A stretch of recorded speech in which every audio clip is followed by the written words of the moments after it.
Hi, everyone. Thank you so much. We are going to take a moment while folks join tonight's program. Let's see. And then once we reach a stable number, we can go ahead and do introductions here. Our program is being recorded tonight. It will be going on YouTube. It will also be being streamed live on Facebook. Let's test to see if our if Facebook is working. And it looks like Facebook is not working right now. So I'll take care of that after our introduction. Let's see. Hold on. Okay.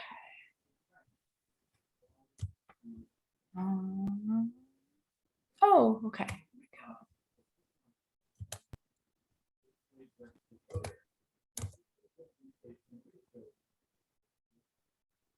All right.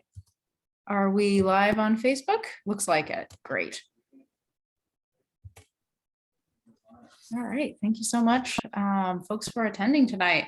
For those logging in right now, this is the Berkeley Public Library hosting Popping the Science Bubble, partnership with UC Berkeley Cal, graduate students and PhD students presenting their research and topics of interest.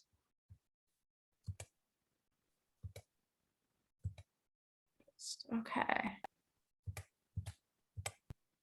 All right, looks like we have reached our attendee number has stabilized. So I'm going to go ahead with tonight's introduction and start the program.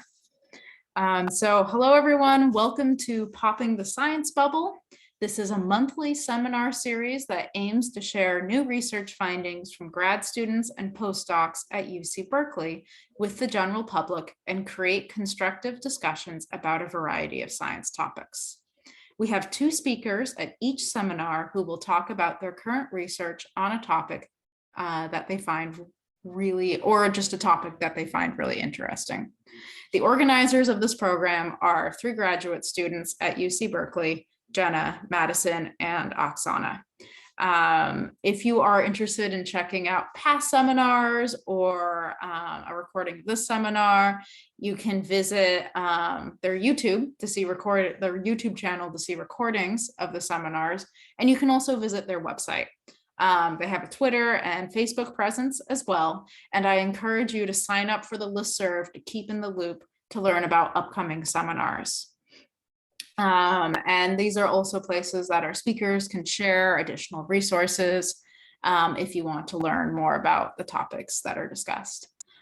So I am going to hand over our presentation to the Science Bubble team to introduce tonight's speakers. Thank you. Thanks, Kelsey. And so before we get started with the talks, we want to remind you that if you have questions for the speakers anytime during the talk, you can ask your question in the Q&A or chat boxes, and one of us on the team will ask your question in real time. And also on Facebook, you can comment with your questions there as well. And so with that, I'll hand over to Madison for the introduction. Yeah, so I'm excited to introduce our first speaker tonight, Adam Schieferecke. He grew up in rural Kansas, spent a lot of time there outdoors looking up at the night sky, dreaming about his scientific journey, which began by obtaining his bachelor's and master's degrees from the Kansas State University, where he trained in genetic genomics and biochemical techniques, studying natural viruses that cause disease in mammals or insects.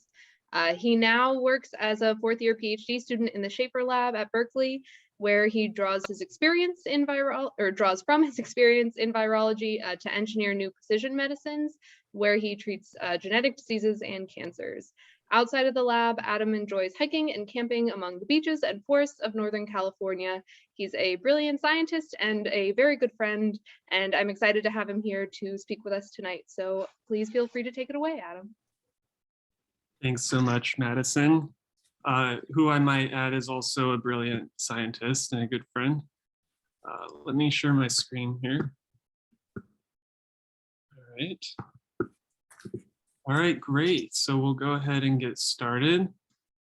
Thank you for having me and for coming and being interested in this topic. So today I'm going to be telling you about a subject that I'm really excited about, and something that not everyone has maybe thought about, or kind of challenges ideas that we're accustomed to thinking about.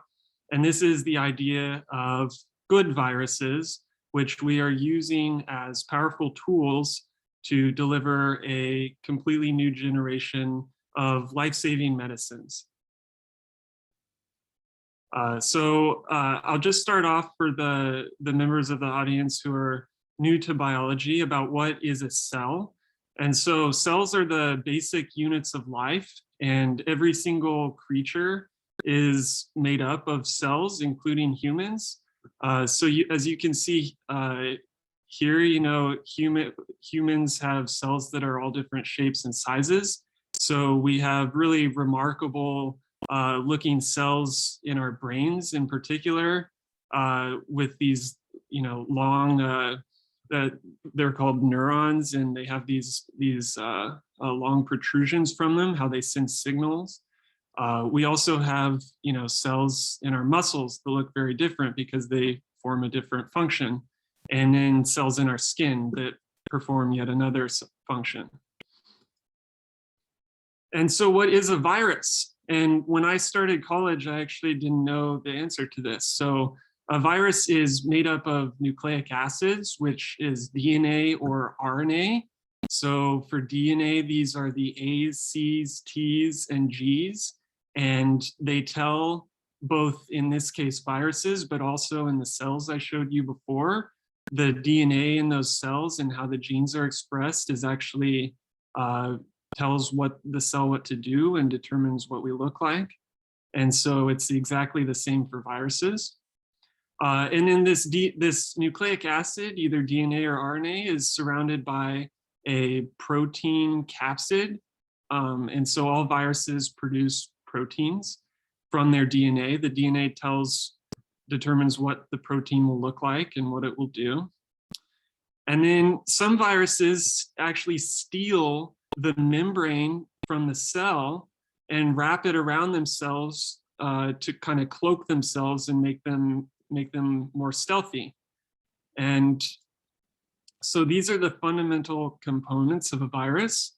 And what do viruses do? Well, physically, they hijack cells into making new viruses. So when a virus approaches a cell, it will enter it and go to the center of the cell where the DNA is, called the nucleus.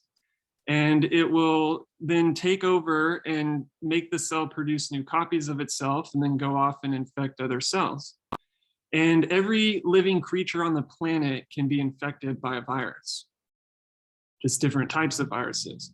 And so like cells, viruses come in many different shapes and sizes.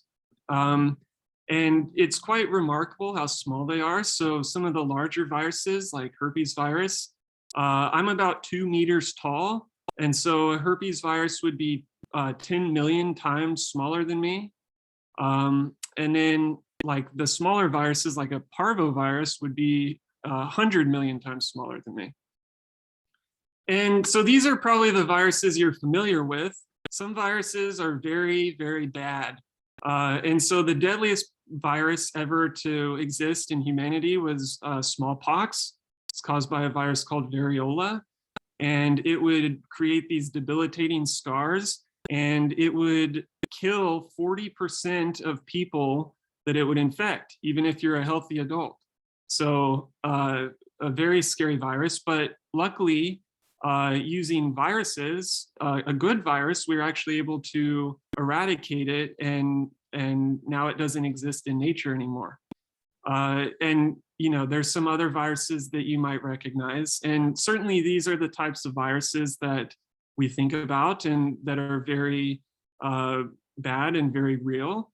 But what a lot of people might not think about as much is that other viruses are actually being harnessed for good. And so an example of this would be the adeno-associated virus, or AAV, that we use to treat genetic diseases, and we use it in research. And And there's a few other examples here. Vaccinia is a virus I'm using in my research, exploring its ability to cure certain cancers and be used as a vaccine. And still other viruses, such as baculoviruses, are used for, they actually infect insects. And so they're used as a non-toxic pesticide, or for manufacturing proteins that are used in cosmetics and in research. And then phage viruses can also be used to kill bad bacteria while leaving other cells unharmed. So starting with all of these different types of viruses, I want to first talk about the viruses that enable us to do research. And so the first question is, how do we get DNA into cells if we want to put new DNA into cells? And one solution that researchers use is to deliver it with viruses. So how does this work? The first step is we actually, genetic engineers such as myself will design DNA that they want, be it to cure a cell or just to study something in the lab. And we'll design this on the computer, and then using various methods, we'll synthesize it, produce it in a tube, and it'll just exist as the pure DNA. And then we put that DNA, and in cell culture, we're able to put it straight into the cells using various approaches and force the cells to make viruses. But these aren't regular viruses. We actually trick the viruses into taking up our DNA that we designed in the lab instead of their own DNA. And so then we're essentially just using these viruses as a way to deliver to whatever specific cell type we're wanting to, like if we're studying something in a mouse or in a brain of a tissue sample that we've received, or in special cell types that can't just take DNA up. Or in a later slide, I'll show you, we actually put this directly into humans in the clinic to treat diseases. And so why do we do this? It's to study, DNA, RNA, and proteins and learn about how they cause disease or their role in disease. We can make new vaccines and medicines, and we can even map the cells in our brain to understand how the brain is wired and how we think. So a second thing that good viruses are used for is to treat genetic diseases. So genetic diseases are caused when bad mutations happen in DNA cells. So let's just pretend that this DNA sequence encodes for a healthy cell, and this one encodes for an unhealthy, and it happened due to damage or you got it from your parents or something. Okay. And so just in recent years, what we're actually able to do now, using the technique that I just explained, we can trick viruses into packaging the good DNA to be able to actually fix this problem. And once we put that into the person, it changes the DNA using the material that we put in the virus, and it actually fixes the problem. And so using this method, there's actually now 2 FDA-approved AAV treatments based on a virus I mentioned before to treat spinal muscular atrophy and an inherited form of blindness. And hundreds more are being tested for other genetic diseases. So another amazing thing that we can use viruses for is to treat cancer. And so cancer is yet another type of disease that's caused by mutated DNA. And so there's some viruses that we call oncolytic, which means cancer killing or cancer lysing. And these we can actually engineer so that they're able to selectively infect and kill cancer cells, but they leave the normal cells, the healthy cells, alone. And this is based on the differences that are in the DNA of the cancer cells.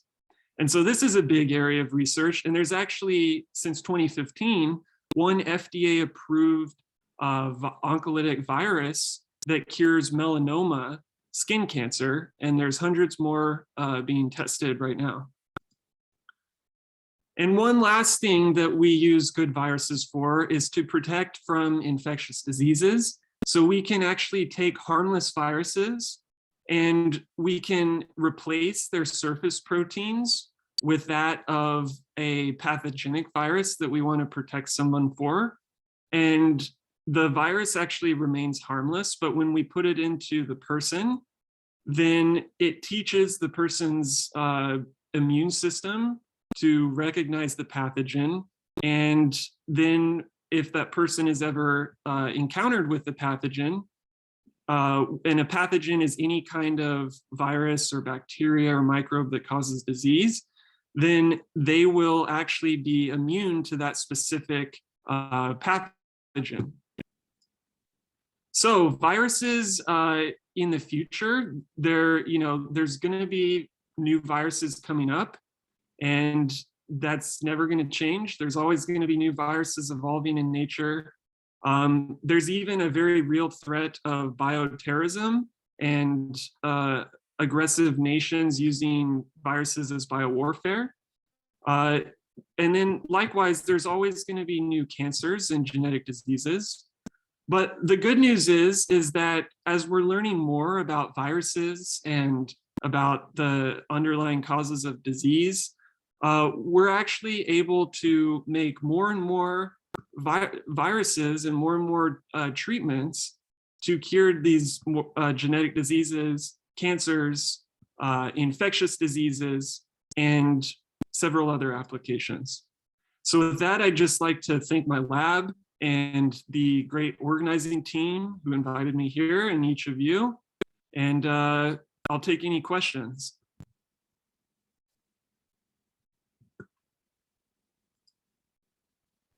All right, great. Thank you so much, Adam. We have one question already in the Q&A. Any that the audience has, you're free to add either in the Q&A or the chat. But Joseph is asking, how many engineered viruses are required to infect enough cells with modified DNA to cure a genetic disease? Yeah, that's a fantastic question. So when we started doing this, we were just using viruses from nature that just happened to be able to infect a cell. But as it turns out, viruses from nature didn't evolve to be able to be a medicine, an optimal medicine for us. And so when we were starting out, we had to use an enormous amount of viruses. Depending on what kind of cells you're targeting, we're talking up to 1 × 10⁻16 viruses. And I don't even know what the name of that is. And so now, though, with the improved engineering techniques that we have, like with CRISPR-Cas9 and all of these new really amazing genetic engineering techniques, we're actually able to engineer these viruses to be much more specific. So we have to use way less of them. And so we can effectively infect cells with basically like 1 virus per cell and have a very high efficiency now. Cool, thanks. We have a new question from Shari asking, where are they in creating a virus that will destroy non-small cell lung cancer? So if you know anything about specifically those therapeutics. Yeah, so I specifically do know of a clinical trial. I don't know of the current status of it, but if you email me, I can give you that specific information, because that's certainly one of the types of cancers that I've heard of them doing that. But it's going to be in the early clinical stage. So it would be in a clinical trial, meaning that they've maybe proven that it's safe, but they haven't yet proven that it's effective. And so to be able to participate in that, you'd probably have to do the clinical trial at this stage. Cool. Okay, and then just to follow up on that, I think Adam, you're free to put your email in the chat for anyone to follow up on. Otherwise, I think we will be able to distribute that to our listserv.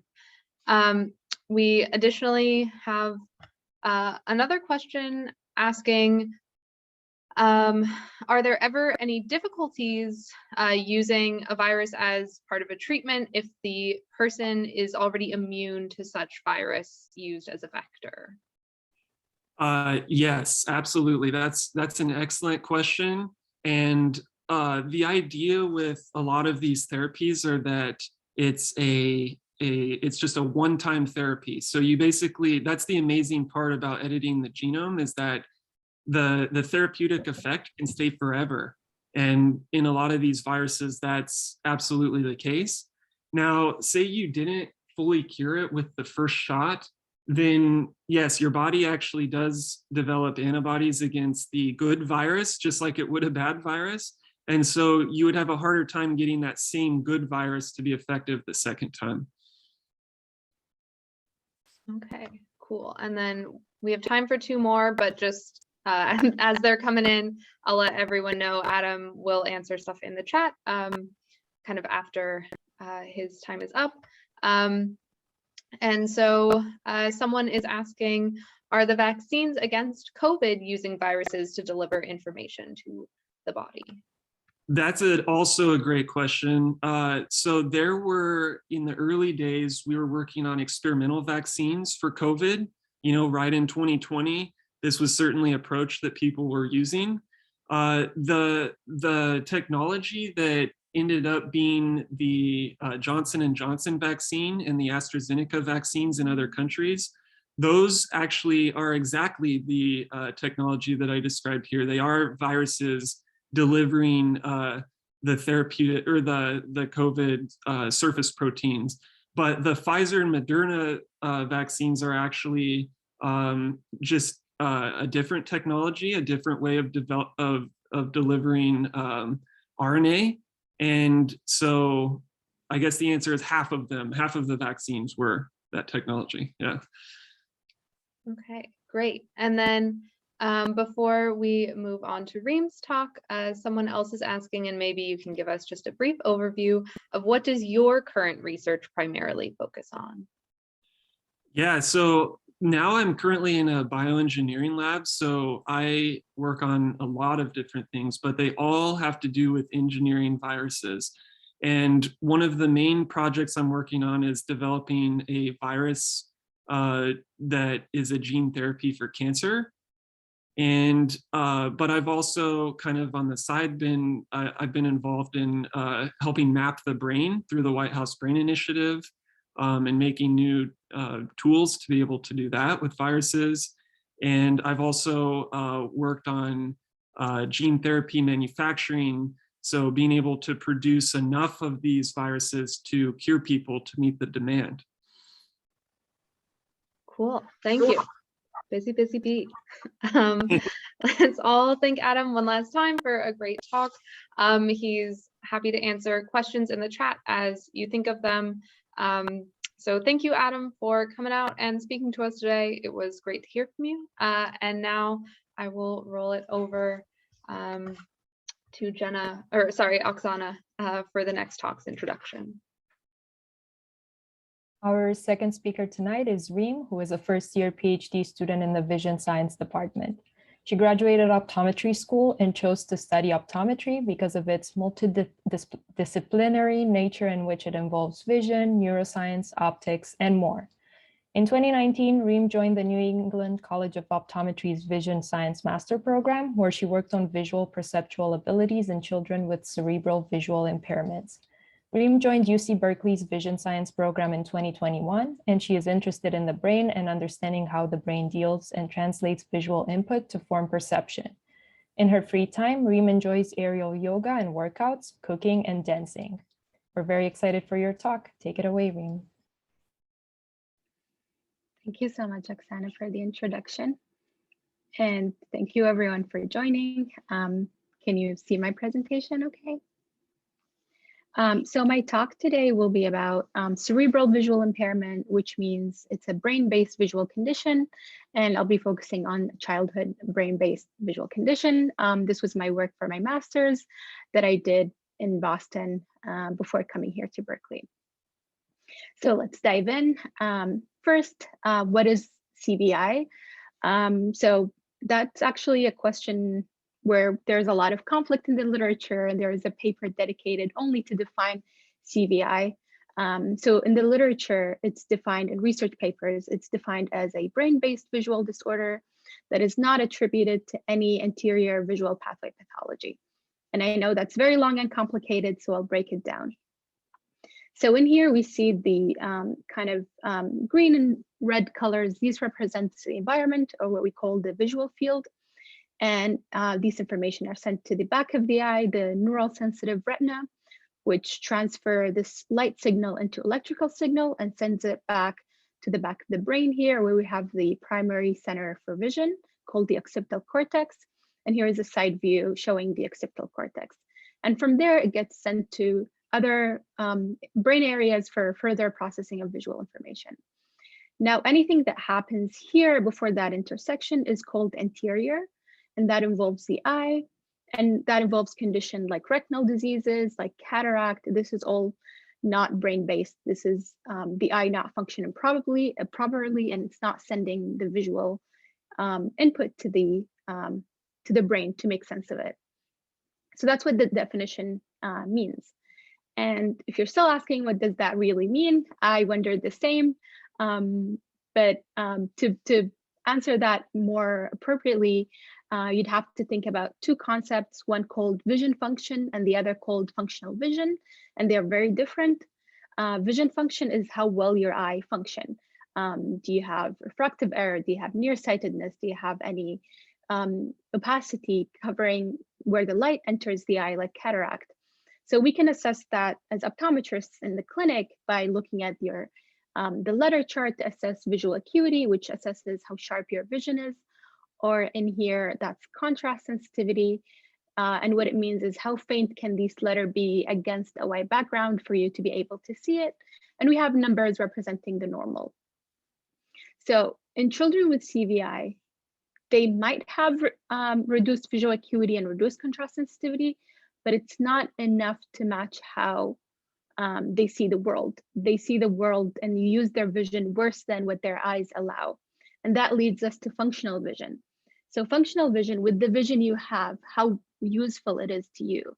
And we see that in children with CVI, their vision might not be as useful as to someone who doesn't have CVI with the same ocular health or eye health. And now I want to give an example to how complicated vision is. It's not just simple seeing.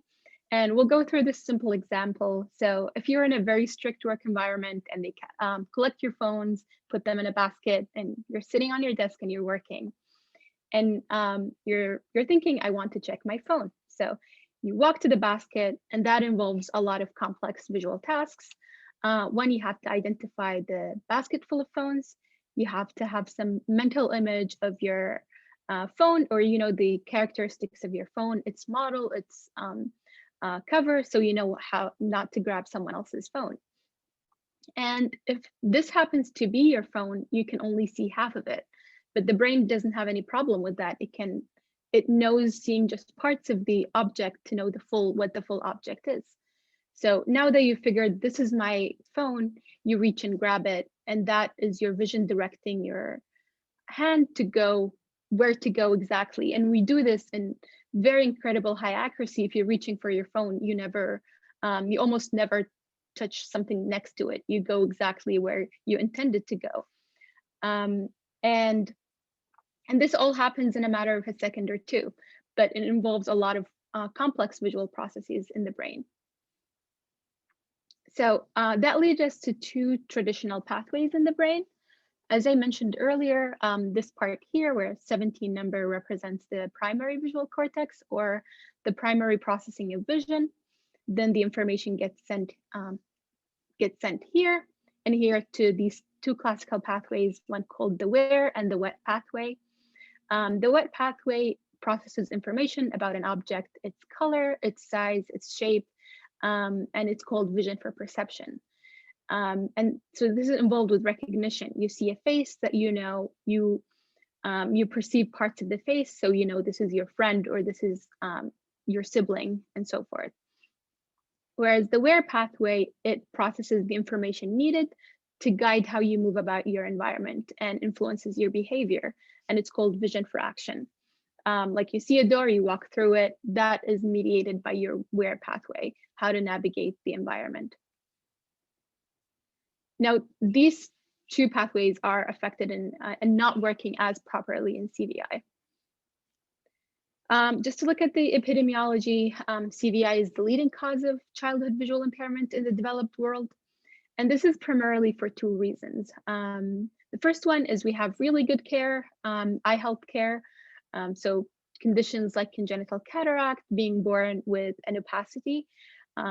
There's surgical treatment that is very safe, and that eliminates other vision impairments because we have good treatment for them, whereas we don't have a cure for CVI.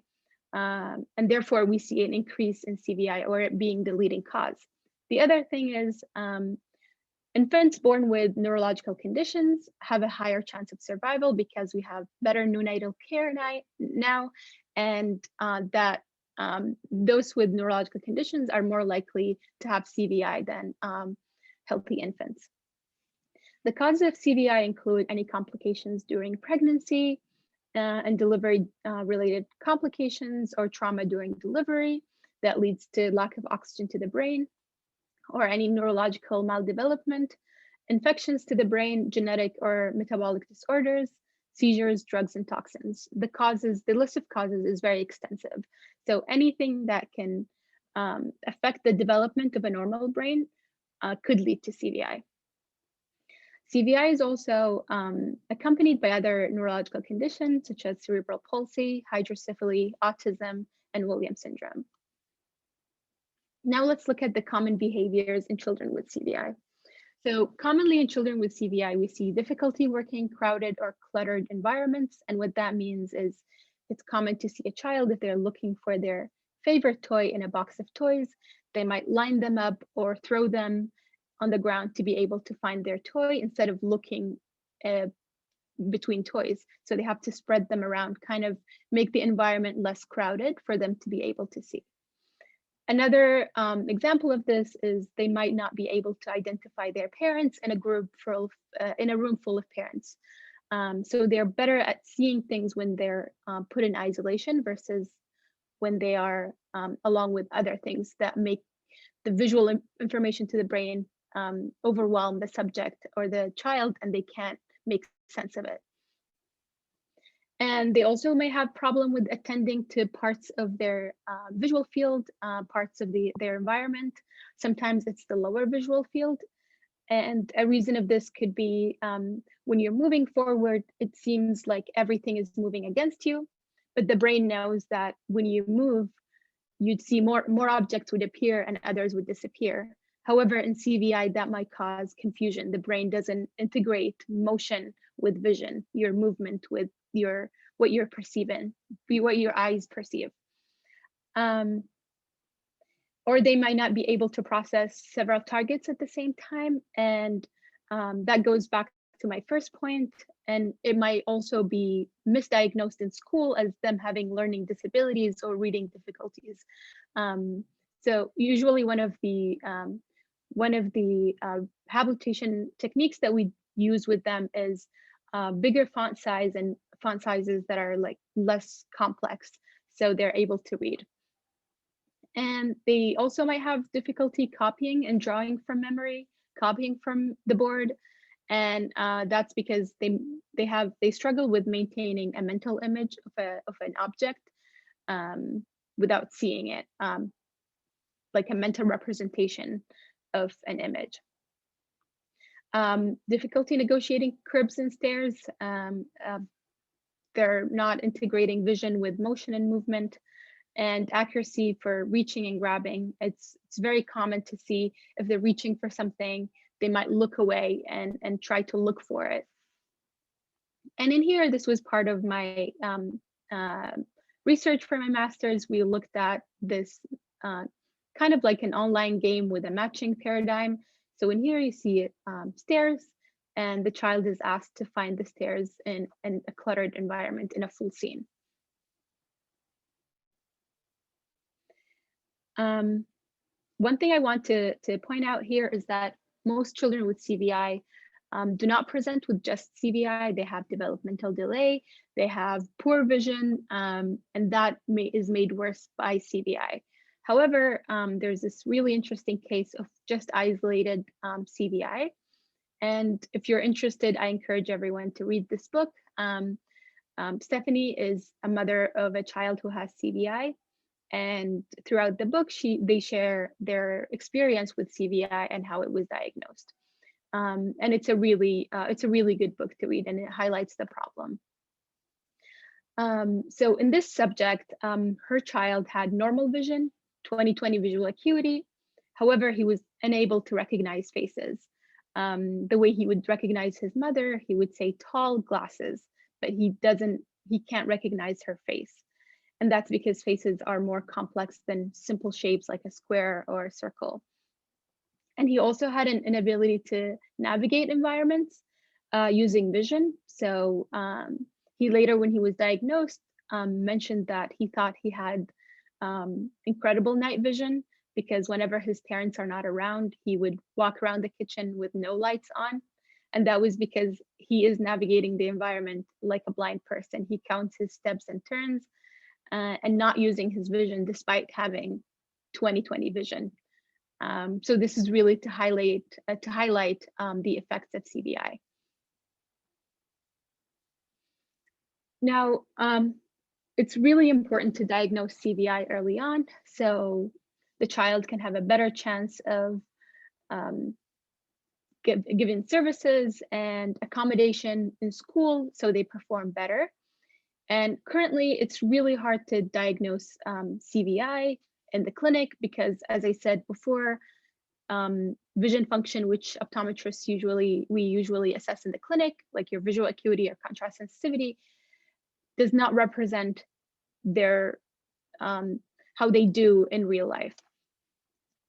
So currently, the process involves reviewing medical records, school reports, doing like this one here is a CVI questionnaire with list of questions the caregiver answers that aim to get an idea of the behaviors that the child exhibits and if they're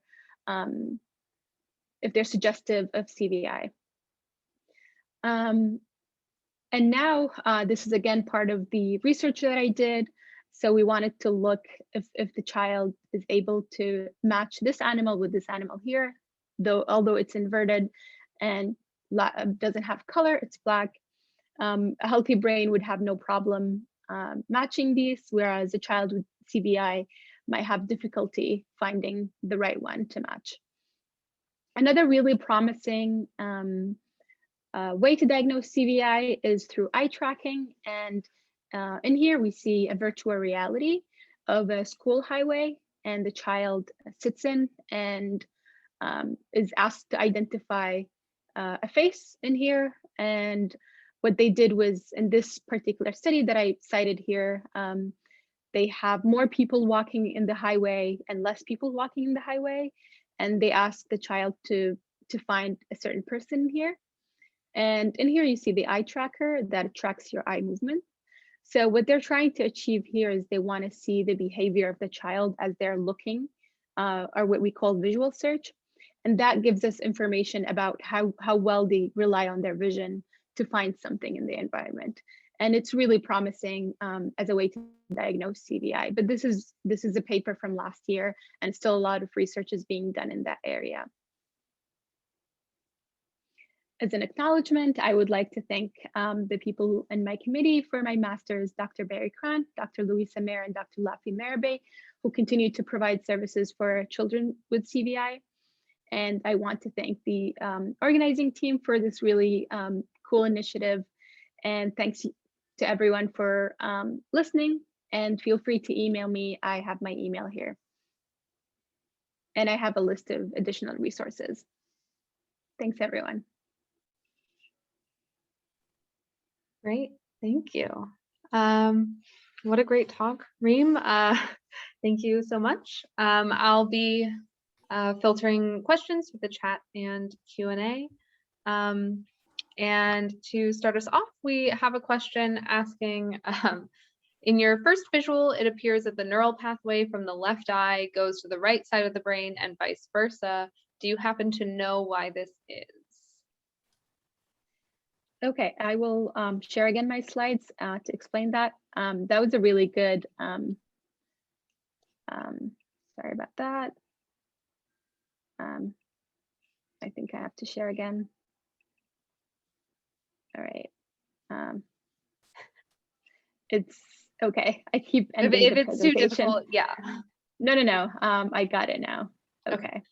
So in here, this is how the visual system is anatomically, which is really fascinating.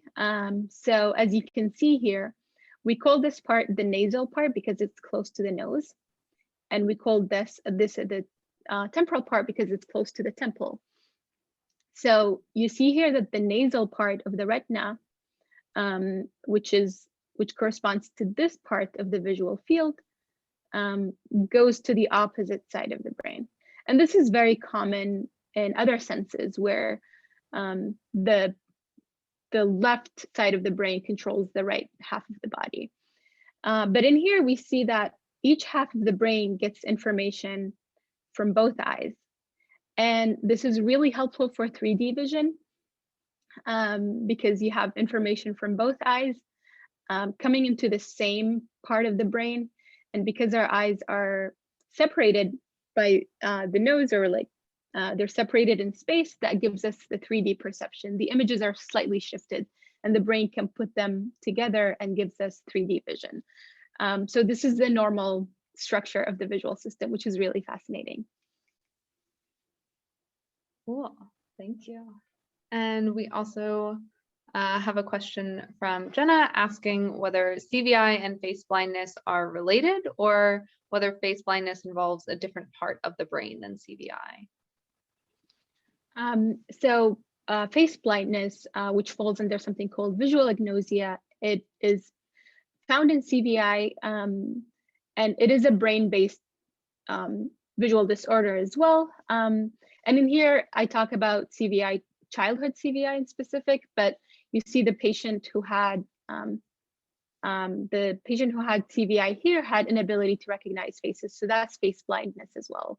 And it can happen in children in CVI, it can happen in adult following trauma.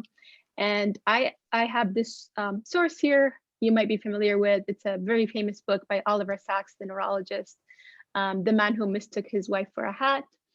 So that might be a cool read if you want to read about face blindness or object blindness. Cool. Yeah, we actually have a question from Kevin about that very book, asking whether CVI is a form of visual agnosia. Sorry. Yeah, so in CVI, you could find visual agnosia, but it's not. You could have CVI without having visual agnosia, because with CVI, children might be able to perceive objects if they're viewed in isolation, or might not be able to perceive them at all. So we can think about it as more of a spectrum, but it's definitely involved in CVI as well. Okay, great. And then Joseph is asking whether children can be taught to accommodate CVI in their daily life. So this is a good question. We try to make their experience better, and that is through providing services and making tasks less complex so they can perform better. And it's not a learning disability. They can read or write if only a few words per page is presented to them. So we try to minimize these the things that could overwhelm them and make the environment easy for them to work in. But unfortunately, there's no cure for CVI. Okay, and then I have a question, and I apologize if I missed this earlier in your talk, but obviously CVI seems to range like how complicated of shapes or how easy of shapes anyone can distinguish. In general, is the need, or is the ability to be able to distinguish some level of shape based on like depth perception or drastic color change? Like if something is in a very busy field, does it all just kind of blur at that point in CVI? No, so there is no one profile that fits all children with CVI. Some of them might actually have a preference for certain colors, a preference for certain pitch sounds, even in just auditory stimulus, so or with hearing. So that I think that might answer your question. And there's in the literature as well, there is this distinction between children with CVI that are their performance is not affected versus moderate versus severe. So not every behavior is in all children with CVI. The most deciding factor in diagnosing CVI is you see some sort of difficulty with vision that is not explained by the eye. Okay.